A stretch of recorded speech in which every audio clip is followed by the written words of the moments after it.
Hoje, a gente vai embarcar numa das histórias de amor mais poderosas e, bem, mais trágicas de todos os tempos. É uma jornada que mistura música, luto e uma única escolha que muda tudo. Essa é a história de Orfeu e Eurídice. Toque outra canção para mim. Era isso. Toda noite era o que Eurídice pedia para o seu marido, Orfeu.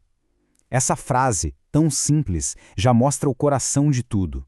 Um amor que era medido, sabe? Expresso pela música. E aqui, no nosso primeiro ato, o do Amor e Música Divinos, a gente conhece nossos protagonistas. De um lado, Orfeu, filho de Apolo, o deus da música. Do outro, sua amada esposa, a ninfa Eurídice. O amor dos dois era nossa definição de perfeição. A música de Orfeu não era só bonita, era algo sobrenatural. Um presente do pai dele, né? Com sua lira, ele encantava animais, fazia as árvores dançarem, parava até o curso dos rios. Essa música não era só a arte dele, era a base de toda a felicidade que ele tinha com Eurídice.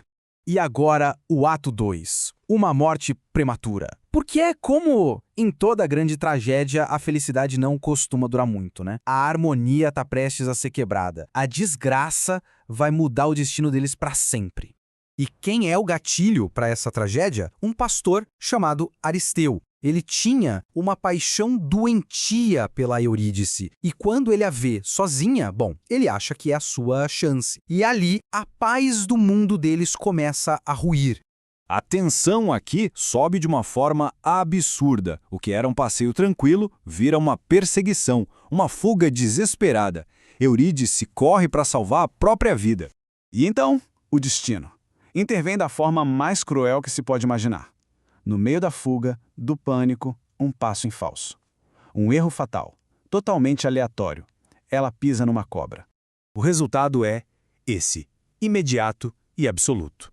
Eurídice morre e a alma dela é levada para o submundo. Para Orfeu, quando a notícia chega, o mundo que ele conhecia, aquele mundo de música e amor, simplesmente acaba, deixa de existir. Consumido pela dor, Orfeu toma uma decisão que ninguém jamais tinha tomado. Ele decide fazer o que nenhum mortal sequer ousou tentar, descer ao submundo e desafiar a própria morte para trazer a sua amada de volta. A jornada era impossível, claro, mas não para a música dele. Com a lira, Orfeu vai encantando cada guardião do submundo. O barqueiro Caronte o leva, o monstro Cérbero se acalma. Até as almas condenadas, como Sísifo, param seu tormento eterno só para ouvir. A melodia dele dobrava as leis do pós-vida. Finalmente, ele chega na frente de Plutão e Prosérpina, e ali, com o coração em pedaços, ele canta sua súplica. Rogo-vos, retecem o fio da vida de Eurídice, cortado cedo demais. Se não, então eu também permanecerei aqui. Ele aposta a própria vida, basicamente dizendo que sem ela, o mundo dos vivos já não tem valor nenhum. E não é que funciona. Os deuses do submundo, comovidos por um amor tão grande, concordam. Eles deixam Eurídice voltar. Mas, sempre tem um mas, né? Havia uma condição. Um teste final. A condição é de uma simplicidade cruel. Não olhe para trás. Orfeu tem que ir na frente, liderando o caminho para fora do submundo e confiar que Eurídice o está seguindo. Sem nenhuma prova, sem ouvir a voz dela, nada, até que os dois estivessem a salvo de volta na luz do sol. E aqui está o ponto central de tudo, né? Orfeu enfrentou monstros, deuses, mas será que ele conseguiria vencer o inimigo mais traiçoeiro de todos? A sua própria dúvida.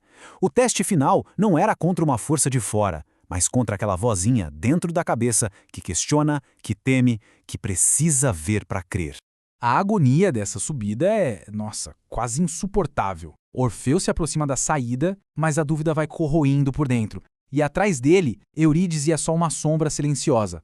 Ela não pode falar, não pode tocar nele, não pode dar nenhum sinal. A única coisa que os conecta é a fé dele. E chegamos ao clímax. A luz do mundo dos vivos está a um passo. Tudo, absolutamente tudo, se resume a este último momento de autocontrole. E ele falha no último segundo, a um passo da liberdade, dominado por aquela necessidade de saber, de ter certeza que ela estava ali, ele se vira. Um momento. Um instante de fraqueza humana que desfaz tudo. A consequência é imediata e eterna. Ele a vê, sim, mas só como um espectro sendo arrancado dele, puxado de volta para a escuridão.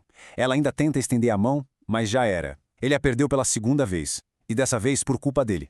O resto da vida de Orfeu é só luto. Sua música, que antes celebrava a vida, vira um lamento sem fim.